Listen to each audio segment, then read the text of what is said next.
Hello दोस्तों, आप सबका आपके अपने चैनल में स्वागत है। आज हम बात करेंगे एक कहानी की। आज की प्रेरणादायक कहानी। चरित्र। पुराने जमाने में एक शहर में दो ब्राह्मण पुत्र रहते थे। एक गरीब था तो दूसरा अमीर। दोनों पड़ोसी थे।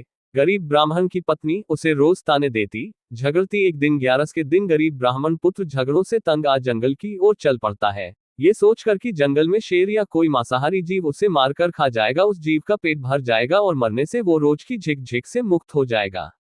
जंगल में जाते उसे एक गुफा नजर आती है। वो गुफा की तरफ जाता है।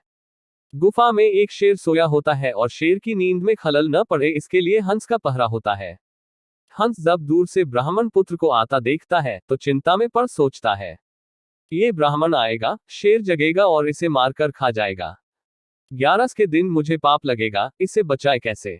उसे उपाय सूझता है और वो शेर के भाग्य की तारीफ करते कहता है, ओ जंगल के राजा उठो, जागो, आज आपके भाग खुले हैं। 11 के दिन खुद विप्रदेव आपके घर पधारे हैं। जल्दी उठे और इन्हें दक्षिणा दे रवाना करें, आपका मोक्ष हो जाएगा। ये दिन दोबारा आपकी जिंदगी में शायद ही आए, आपको पशु योनि से छुटकारा मिल जाएगा।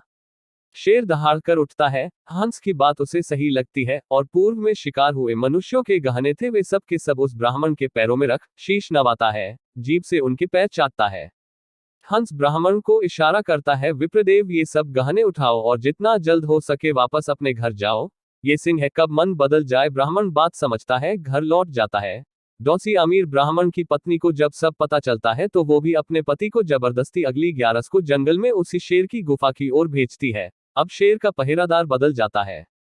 नया पहरेदार होता है कौवा। जैसे कौवे की प्रवृत्ति होती है वो सोचता है, बढ़िया है, ब्राह्मण आया, शेर को जगाऊं। शेर की नींद में खलल पड़ेगी, गुस्साएगा, ब्राह्मण को मारेगा तो कुछ मेरे भी हाथ लगेगा, मेरा पेट भर जाएगा। ये सोच वो कांव कांव कांव चिल्लाता है। शेर गुस्सा हो जगता है। दूसरे ब्राह्मण पर उसकी नजर पड़ती है, उसे हंस की बात याद आ जाती है। वो समझ जाता है कौवा क्यों कांव कांव कर रहा है। वो अपने पूर्व में हंस के कहने पर किए गए धर्म को खत्म नहीं करना चाहता, पर फिर भी नहीं। शेर होता है जंगल का राजा। वो दहाड़ कर ब्राह्मण को कहता है, हंस और सरवर गए और अब काग भय प्रधान थे, तो विप्रात हमरे घरे जाओ। मैं किनाइनी जजमान अर्थात हंस जो अच्छी सोच वाले, अच्छी मनोवृत्ति वाले थे, उड़ के सरोवर यानी तालाब को चले गए हैं और अब कौवा प्रधान पहरेदार है जो मुझे तुम्हें मारने के लिए उकसा रहा है। मेरी बुद्धि घूमे उससे पहले ही, हे ब्राह्मण, यहाँ से चले जाओ। शेर किसी का जजमान नहीं हुआ है, वो तो हंस था जिसने मुझ शेर से भी पुण्य करवा दिया। दूसरा ब्राह्मण सारी बात समझ जाता है और डर के मारे तुरंत प्राण बचाकर अपने घर की ओर भाग जाता है। हंस और कौवा कोई और नहीं, हमारे ही चरित्र हैं। कोई किसी का दुख देखकर दुखी होता है और उसका भला सोचता है, वो हंस है, और जो किसी को दुखी देखना चाहता है, किसी का सुख जिसे सहन नहीं होता, वो कौवा है।